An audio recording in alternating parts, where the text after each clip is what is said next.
Hey, what's going on, guys? My name is Dr. Boyce Watkins. Welcome to the Black Financial Channel. I was asked today, is it time to unload GameStop and AMC stock?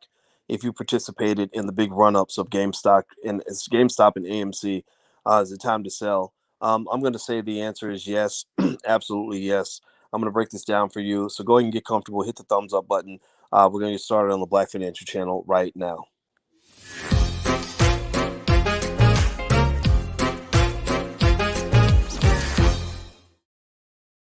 Hey, what's going on, guys? Welcome to the Black Financial Channel. That's theblackfinancialchannel.com. My name is Dr. Boyce Watkins. Here's where you can follow me on Instagram at the real Boyce Watkins. If you're black and intelligent, then you'll probably enjoy my platform. If you're not black, but you're open-minded, then you'll probably enjoy it too. But if you're closed-minded or stupid, then this is not the place for you. So if you fit the right category, feel free to join in and follow the tribe.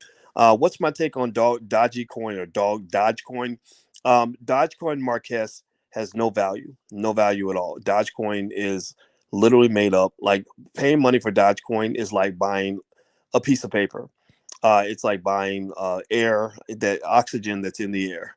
It's like buying water in the ocean, a drop of water in the ocean. It has no value. It's worthless. So Dogecoin, the only value that it has is value that occurs as a figment of someone's imagination. And to that regard, I hope that you make a ton of money in it, but I don't see it as a good investment. Now, I was asked today, should I sell? Should I get rid of my GameStop and my AMC? Now, this is not a this is not investment advice. I'm not here to give you investment advice. I'm not here to tell you what to do. But when you ask me, should I hold my AMC? Should I hold my GameStop? I think the question I would probably respond with, I wouldn't even, I would probably frustrate you because I'd respond to your question with a question. And the question I would use to respond to your question is I'd say why? Why? Why would you hold that investment? What in the world would make you think that keeping your money invested in either one of those companies makes any sense? Let me explain. On a really good day, GameStop's fundamental value might be $20 a share if you really wanted to be generous. The CEO, nobody that's affiliated with this company would pay more than $20, $25 a share for this stock. If that company's value goes up to 40, then they hit the jackpot. They've hit the lottery. They're like, oh shit, oh hell no, we got to get up out of here. This stock is over $300 a share. When you buy stock, let me tell you why you buy stock. See, some people forget. It's like when people get caught up in sex and they're like having a lot of one night stands and doing a lot of hit it and quit it and whatever. They sometimes forget why sex was created. Sex was not created for pleasure. It was created for reproduction. It was created to make babies. Like everybody that's in here, Mason and Coprentice and Trevor, you are here because at some point somebody turned on some Marvin Gaye, went over, got cozy and comfortable, got it on, and then you came out 9 months later. That's why sex exists. Sex exists so that people can make babies. It does not exist for just for pleasure. Well, let me tell you why investing exists. Investing exists because you as an investor are looking to get a return on capital because someone is taking your money and that money is being used for a productive purpose.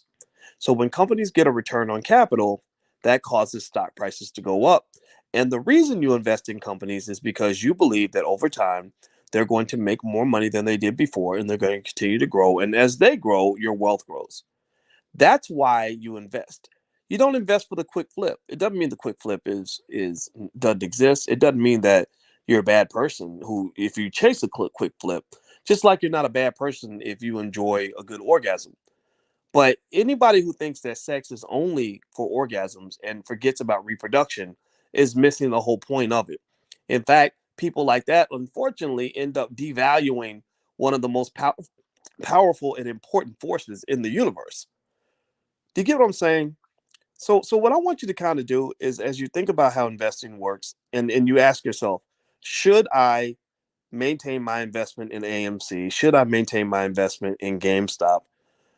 Just ask yourself, would a reasonable person put their money in this company at this insane price level and expect that over time, if I hold this stock 5 years, 10 years, that my stock price is going to go up from 300 to 350 and then 400 and then 550? Because that's what's going to happen with Apple.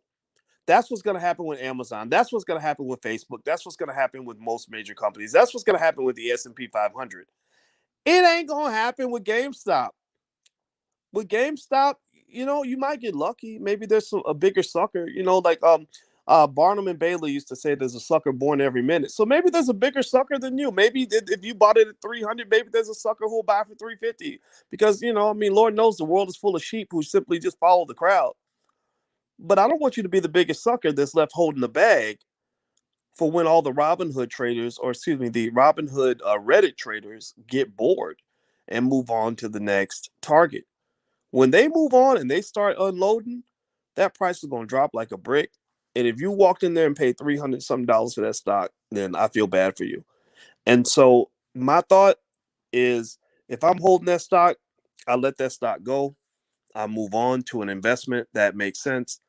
And I start elevating from just being a trader to becoming an investor. You can always be a trader. I'm still a trader. Sometimes I'm a trader. Just like, again, just like when it comes to making sweet love. So, sometimes I want to be in love and make children and all that. But, there's a part of me that would probably, if I was single, that might, still be like, hey, we can really get along really well for the next 3 months. Right? It's okay to think that way, but you can't live your whole life that way.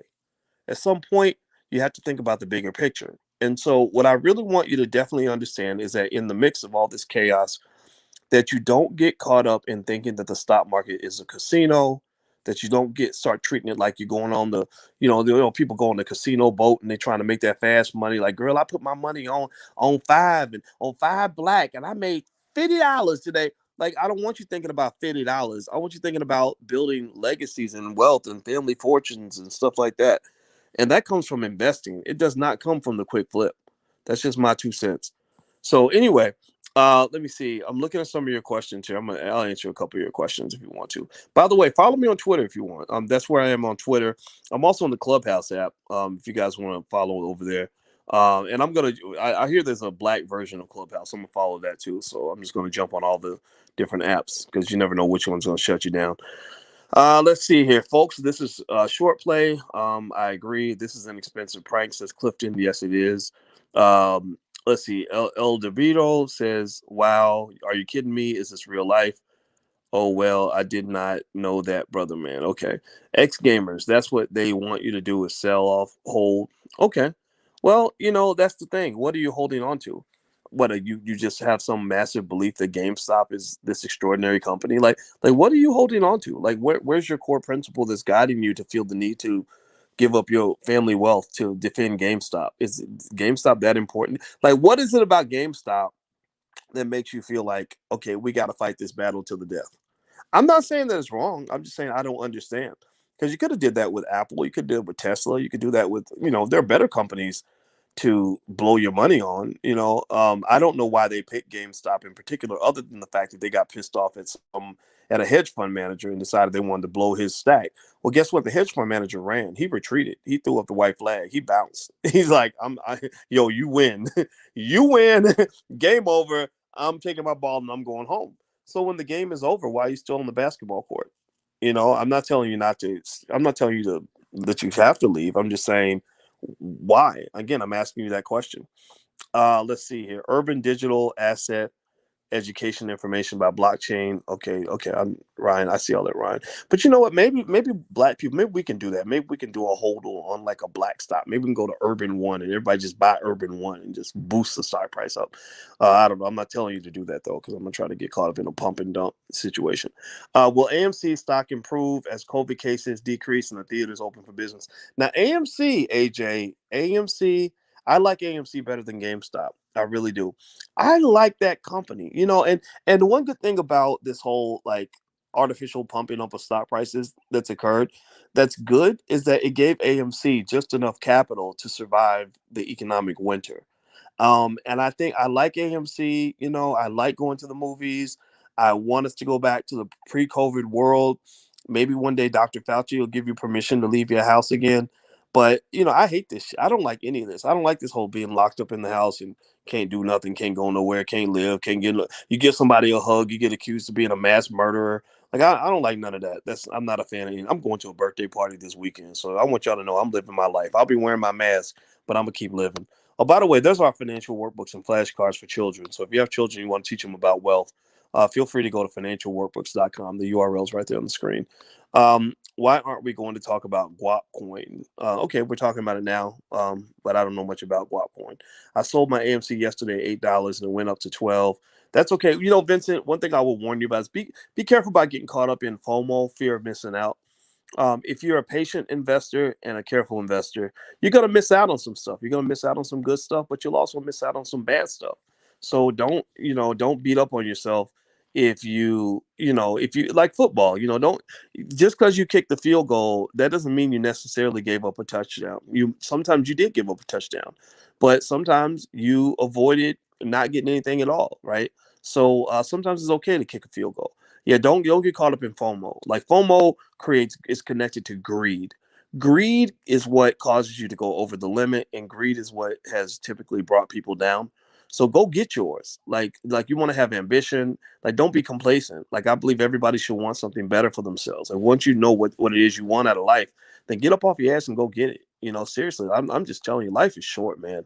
Don't be sitting around here like no sucker just waiting to die. Like get up and whatever it is you want, whether you want that pretty girl or you want that money in your bank account or you want to have some success or you want to lose that weight, get up and go get it. Go do it. Get up and go get it. If it's for you, if you decide it's going to be for you, but don't at the same time get caught up in greed. Greed and jealousy tend to be two emotions that don't lead to good outcomes. So just keep that in mind. Dr. Boyce, can we invest in your company? It says Ivan Black. Um, I'm not really offering like public shares like that because I don't want to get caught up in scenarios where a bunch of people have invested their money and it can just get messy. Um, because the internet is a tough space to operate in because you just have people that say that will make things up and tell lies about you, and because they just get mad and they just want to destroy other people. And so, honestly, I actually divested from the internet. Like I actually make most of my money off the internet, from my investments and stuff like that. I don't like, I'm not really trying to like maintain the core of my business by operating online because there's so many crazy people on the internet. So I'm not really trying to expand my business interests online. They exist, they're there, but I'm not really trying to like look for investors and grow and build and all that stuff. I'm just trying to connect with you guys and talk to you every day. I really enjoy that a lot. What are your thoughts about the company RLJ? I know nothing about that company. I'm sorry, Carlos. You have to be very disciplined and read everything, says Carlos. I agree. You do. Bought dodgy, but I'm fully prepared to see the money burn if it never comes to. Never gamble more than you can afford to lose. Excellent advice, Silver Spike. I like that. See, the reason I don't think it's so bad to invest in things like Dogecoin or even GameStop or whatever is because, I mean, if you weren't investing, what would you be doing with your money anyway? Would you be just spending it? Well, spending's the worst investment imaginable because you're literally almost flushing money down the toilet. So I wouldn't I wouldn't get caught up in necessarily feeling bad because you invested in something that's suboptimal. I think that investing on any level is good. A person who is even a mediocre investor is going to do better economically than a person who doesn't invest at all. That's almost always true. It's like even if you have a bad car, you're going to go faster than a person who has no car at all. So don't feel bad. Like don't beat up on yourself. Just be consistent. Like I think, and also diversify over time. Spread your money out. Don't think of it. Don't let them get you caught up in thinking it's a casino. It's not about the fast flip. It's the slow flip that leads to the true economic power. Okay, you got it. I hope you guys are hearing it. I hope this is making sense. So to answer that question that I mentioned earlier at the start of this video, would I sell my GameStop now? Well, I can only tell you what I did. Yeah, I got in and got out. I got in, collected my money, and bounced. Would I hold on to AMC? Yeah, if I care about the company. If you believe that AMC is going to do better once COVID is over, then yeah, it probably will do better than GameStop because GameStop has some fundamental issues that go deeper than just a little bad luck. Whereas AMC just got hit by COVID, and I think once COVID's over, you could see a real boost in AMC stock. So anyway, I'm out of here, guys. Have a good day. Please hit the thumbs up button, share button, and subscribe button. And also, don't forget the Women of Wealth Weekend starts tomorrow. So Lene Javette's hosting that. So I want to mention that to everybody. So if you're a woman and you want to hear from a bunch of other really smart Black women, you can go to womenofwealthweekend.com and take a look. It's going to be really good. So I'm out of here, guys. Have a good day, and I will see you soon. Take care. Peace.